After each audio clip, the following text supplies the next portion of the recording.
parce que ñi nga xamante ne ñoom ñooy aar démocratie ñoo ñëwoon fii ci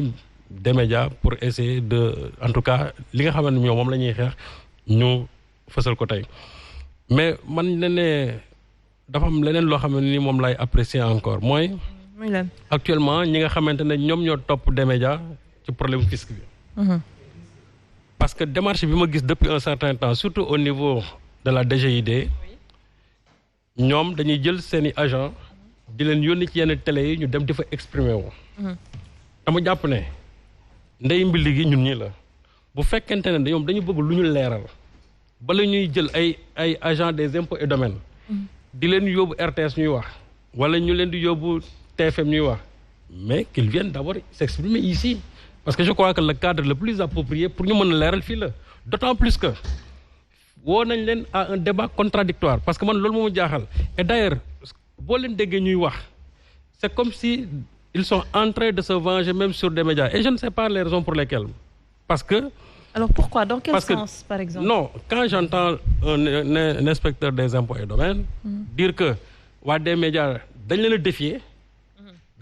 parce que bëggoon nañ ñëw déjà une première fois ñu retourner leen c'est pas un acte de défiance xam nga ñoom c'est leur parole contre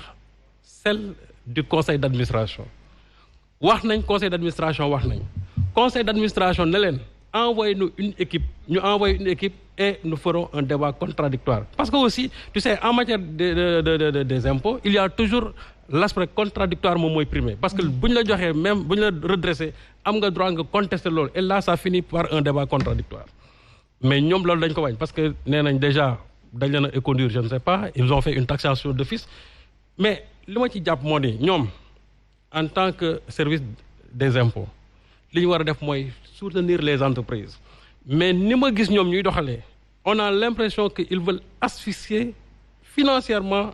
le groupe des médias te man la loom seen rôle du loolu su fekkee nag c'est un combat par procuration boo xam dañ koy mener c'est pas de leur rôle parce que nii may déggee ñuy wax déjà kii ñu yóbboon au niveau de la RTS il ne maîtrisait pas ce qu'il disait d'ailleurs moom il l'a même dit boo ko dégloo ay confusion kese la doon wax pour dire que combien ces gens-là ils sont légers deuxièmement ki nga xamante moo demoon au niveau aussi de la TFM il a parlé sur un ton quand même très polémiste mais loolu mën naa ko nangul mais quand même qu'ils viennent ici à des médias où on peut leur proposer un débat contradictoire sur ça ñoom ne dañuy leeral mais sooy leeral da ngay ñëw ci les principaux acteurs nga ñëw ci ñoom ngeen confronter seen i arguments mais mënoo taxaw ngeen ne da ngay leeral ba pare te ñi ngay jàkkaar loolu ñi may woo jàkkaarloo ak ñoom boobu ba léegi ils sont en train de se transbahuter dans les autres chaînes de télévision mais nangu ñoo ñëw fii au niveau de des médias ça pose un problème et je dis que encore une fois de plus waa DGID seen rôle loolu bu fekkente ne y a un problème de fisc qui se pose dans cette maison li ñu war a def mooy faire de sorte que bu fekkente ne dañ leen a yoreel ñu wax wala ñu nangoo déglu parce que quand monsieur Gabou Gueye est passé ici wax na leen mën leen je vous ai envoyé des correspondances vous ne m'avez pas répondu on vous a appelé à un débat contradictoire pour wax leen lan lañ leen yoreel vous ne voulez pas finalement lan moo tax quelle est la motivation bien sûr de ce qu'ils sont en train de faire c'est la grande question que je me pose léegi nag man la conclusion que j'ai envie de dire c'est que relance politique bi kenn mënu ko ci génne acharnement politique bi kenn mënu ko génne nee naa leen man je leur lance un défi ils n'ont qu'à sortir le tableau de toutes les c'est-à-dire ñi yor fisc yëpp dans ce pays génne naa sax yeneen entreprises mais les entreprises de presse nañu leen génne et on verra su fekkee ne des médias va porter le bonnet d'âne ou bien si des médias va se classer parmi ceux-là qui respectent en tout cas le paiement au niveau fiscal. En tout cas, c'est la grande question. Je crois que pour une transparence, tout le monde se pose d'ailleurs. Pour une transparence, ils auraient dû avoir l'honnêteté wax ñan ñoo yore fisc dans ce pays parce que nag aussi ñun demuñu DGID de mais xam nañ ñi nga xamante ne tey nanguñoo fay impôt ñii xam nga dañu wax ne des médias dañ leen éconduire mais am na ñoo xam ne ils ont fait pire que ça am ñoo xam ne seen papier redressement dañ koo xotti sànni leen ko dañ ko xotti ba pare sànni leen ko et ça ñoom ils ne vont pas le dire. muy toujours deux poids deux mesures. bu ñuy mais effectivement c'est ça léegi nag DGID je crois que dans ce problème là bu fekkente ne ñoom dañu bëgg a mener un combat politique. oui nañ summeeku ba pare dem sur le terrain politique. et on va les affronter politiquement man du ma leen affronter mais peut-être Bougane mi nekk sur le terrain politique da leen affronter. su fekkee nag c'est un problème fiscal. ils n'ont qu'à s'adresser au conseil d'administration de des médias ñoom ñu ñëw sur le terrain contradictoire su boobaa bu fekkee ne ñoom dañ leen yoreel. demee bu ñu xëyee ils vont publier ça dans la presse. mais tu ne peux pas quand même faire le tour des télévisions. alors que ici au niveau des médias suñu leen wooyee ñu ne duñ fi ñëw ba pare bëgg a porter un combat offensif. alors qu'en réalité ñoom ce n'est pas de leur rôle de porter un combat offensif contre des médias. alors Omar yow peut-être am nga beneen analyse déjà par rapport ak rassemblement bi ñu gis tey ci des médias mais également par rapport au fisc. d'abord nee c'est-à-dire que bu fekkoon ne des médias cancer la ki ko war a faj mooy peuple bi moo xam ne du wér.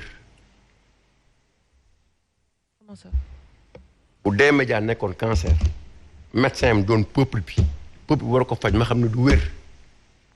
tey peuple bi ñoo taxaw ci ban peuple. ñi fi taxawoon tey ñi fi taxawoon ñi bokkuñu ci peuple bi. ñii di défendre askan wi di leen taxaw bu ñu nekk ci situation ne peuple bi génn loolu mooy yoon. tey képp ku fi taxaw di xeex ngeen askan wi boo duggoon ci benn ministère wala dugg présidence di leen transhumé na te askan bee la koy wax fekk transhumé askan wi la tax a jóg nga ñëw di ko défendre à leur niveau mais quand il y a problème pourquoi le peuple ne sort pas il devait y avoir du monde il y a des gens certes qui se battent qui sont engagés def ko combat taxaw sacerdoce mais franchement on ne peut ne pas sentir le peuple quand il s'agit de certains combats la citoyenneté ça se trouve où mais des pays yi gënuñu les pays qui sont là gënuñu boo xeexee courant duñ la gis doo leen gis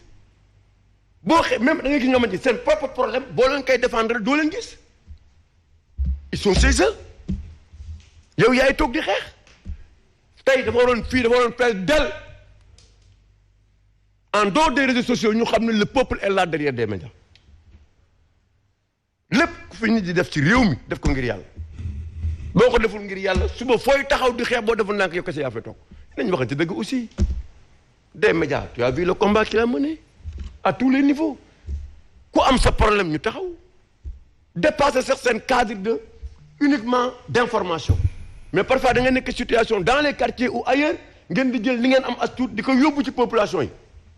donc bu situation amee je pense que dafa rafet à ce que ni ko ñoom gii mi defee caat def ko ñeneen def ko ñëw taxaw les gens devaient marquer de leur présence c'est ça qu'on devait faire te loolu moo am mais nag. Oui, mais c'est pas parce qu'ils n'étaient pas là, c'est pas parce que tu n'as pas vu. Non, la mobilisation, elle est importante. Une forte mobilisation que les gens. Tous les combats. Parce que tu as dit, il y a eu énormément de personnes qui ont envoyé un message de l'encourager. Oui, de soutenir. Démocratie. Est-ce qu'on va pas aller au-delà? Démocratie, tey li ñu am yëpp ci processus électoral wala ci lépp tey ci mobilisation lañ ko amee. Tant que ñi ñaa ngi toog seen kër dëgg. nit ñi di oote su yoo xamante ni c'est des problèmes légitimes qui concernent le peuple sénégalais te ñëwuñu mais duñu gis résultat il n'y aura pas de résultat nii lay demee dans des combats pareils askan wi nañu marqué de la présence c'est-à-dire que nañu def sacrifice ñu xam ne lii seen intérêt la ñu ñëw taxaw mais ay France ay États-Unis partout boo gisee seen démocratie tollu fenn boo gisee seen réew na coccoocaral ñëpp jub c'est parce que à chaque fois qu'il y a des problèmes les gens se mobilisent.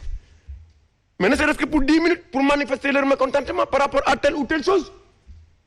mais fii da ngay xeex fa ñu gën a nekkee fa ñu gën a ndóolee fa ñu gën a sonnee fa nga gën a mën a oote fa lañ gën a mën a toogee seen kër bu subaa nag léegi yow ñu ne Bougane mii irul avec Macky Sall Guy Marius Sagna suba non gis nañ ko fii noo wóorul Omar Faye gis nañ ko fële wala diw ak lii waaw léegi yow daal yow yaay rey sa bopp di dangi di kërti yaa ngi dégg ñoom seen